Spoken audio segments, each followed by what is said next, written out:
Paintology brings back the fun of drawing and painting just like traditional mediums.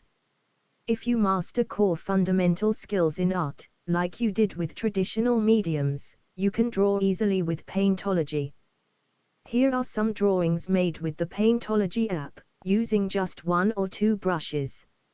No need to use hundreds of tools, you draw just like you would with traditional materials. The app is available free from the Google Play Store.